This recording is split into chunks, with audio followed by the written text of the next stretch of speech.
নমস্কার, আমি মহুয়া। তোমাদের সবাইকে স্বাগত স্পর্শ সেভেনে। আশা করি তোমরা সবাই ভালো আছো। যারা প্রথম থেকে সঙ্গ দিলে, যারা নতুন নতুন যুক্ত হচ্ছে, লাইক করছো, কমেন্ট করছো, সাবস্ক্রাইব করছো, শেয়ার করছো, অনেক ধন্যবাদ সঙ্গ দেওয়ার জন্য, সাপোর্ট করার জন্য, পাশে থাকার জন্য। প্লিজ পজিটিভ থেকো। যার সাথে এটাই বলবো, জেনারেল রিডিং খোলা মন নিয়ে দেখো, যেটা মিলবে সেটা নাও, বাদ বাকিটুকু ছেড়ে দাও। চলো, তিনটে কার্ড নিয়ে রেখে নেবো। যারা একদম সেপারেশনে আছো, যারা সেপারেশনে আছো তাদের পার্টনার কি ভাবছে এই মুহূর্তে, যারা সেপারেশনে আছো তাদের পার্টনার কি ভাবছে, প্লিজ পজিটিভ থাকো। যারা সেপারেশনে আছে তাদের পার্টনার কি ভাবছে, প্লিজ পজিটিভ থাকো।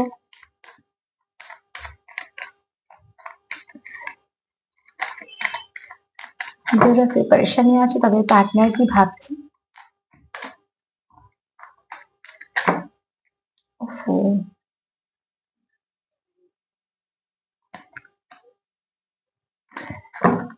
যারা সেপারেশনে আছে তাদের পার্টনার কি ভাবছে, তিনটে কার্ড নেব আর দেখে নেব।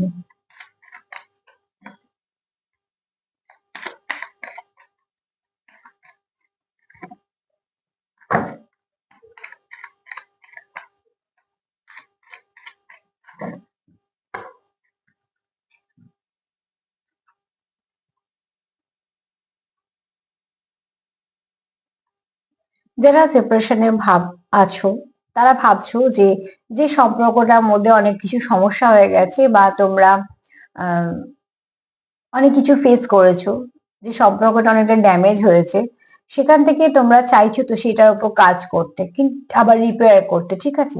কিন্তু রিপেয়ারিং করা যেটা তোমাদের বাধা হয়ে দাঁড়াচ্ছে, কোথাও একটা ডিলে কাজ করছে। এই আজকে করবো না তো ঠিক আছে, কালকে করলে হবে, ঠিক আছে।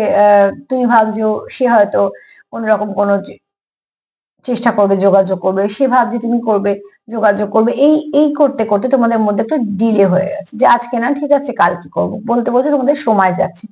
কিন্তু তোমার যারা সেপারেশনে আছে তারা কিন্তু চাইছে যে যে জায়গাটা তোমাদের সম্পর্কের মধ্যে ক্ষতি হয়েছে সেটাকে আবার রিপেয়ার করা, সেটাকে আবার সঠিক করে সারিয়ে তোলা।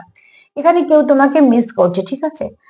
সে আরো তোমার সঙ্গে কিছু মেমোরি রাখতে, নতুন করে করতে চায়, মেমোরি কিছু থাকবে যেগুলো ভালো, যেগুলো তার কাছে আছে সেগুলোকে সে খুব সযত্নে নিজের কাছে রেখে দিচ্ছে। দেখো, সম্পর্ক যদি না থাকে তো একটা সেকেন্ড লাগে সবকিছু ডিলিট করে ফেলতে।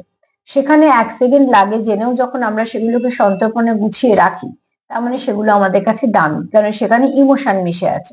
তো ঠিক এরম তোমার যা স্মৃতি আছে, তোমরা হয়তো একসাথে বেড়াতে গেছো, কিছু ছবি আছে, কিছু গিফট আছে তোমাদের দেওয়া নেওয়া, একটা সম্পর্কে অনেক কিছু থাকে তো, সেগুলো সে সযত্নে সব তুলে রেখেছে। কোথাও একটা সেগুলোকে বারবার দেখে এবং তার খুব ইচ্ছে সেগুলোকে আবার নতুন করে আবার তোমার সঙ্গে সম্পর্কটাকে কন্টিনিউ করা এবং সেগুলোকে আবার শুরু করা। এটা তোমার ইচ্ছে হতে পারে, তারও হতে পারে। কিন্তু সে চায়ও তোমাদের মধ্যে যে আবার নতুন করে একটা, তোমাদের সম্পর্ক আহত জায়গাগুলো সব সেরে যাক, যেগুলো তোমাদের সমস্যা আছে সেগুলো সব ঠিক হয়ে যাক। কিন্তু যেটা তোমাদের মধ্যে একটা বাধা দাঁড়াচ্ছে, কোথাও কিছু কারণে একটা ডিলে চলে আসছে বারবার, এই ডিলেটাই তোমাদের বারবার এগিয়ে পেছিয়ে দিচ্ছে। তো অতি অবশ্যই বলবো যে সেখান থেকে একটা নেগেটিভিটি কাটানোর জন্য না, তোমরা কিছু মন্দিরে যেতে পারো, কোনো প্রে করতে পারো, ম্যানিফেস্টেশন করতে পারো, যে এই যে ডিলেটা হচ্ছে, তোমারও ইচ্ছে আছে তারও ইচ্ছে আছে, কিন্তু কিছু না কিছু সমস্যা হয়ে আছে, তার মানে কোনো নেগেটিভিটি একটা স্টাকনেস এসে দিয়েছে, এসে এসে গেছে। তো অতি অবশ্যই সেখান থেকে সেটা বেরিয়ে আসার জন্য প্রয়োজন আছে একে অপরের সাথে কথা বলা, বা কিছু না কিছু ভাবে সম্পর্কটাকে এগিয়ে নিয়ে যাওয়া। আর তার জন্য আগে দরকার যে নেগেটিভিটি আছে সেটাকে রিলিজ করার। তো আজ তো এই পর্যন্তই। তার সাথে এটাই বলবো যে জেনারেল রিডিং যতটা পারবে ম্যানিফেস্টেশন করো, কাজ করার চেষ্টা করো, যাতে সেখান থেকে তোমরা একটা একটা করে রাস্তা পাও। যদি তোমাদের একটু কাজে লাগে তো সেটা আমার সত্যি খুব ভালো লাগবে।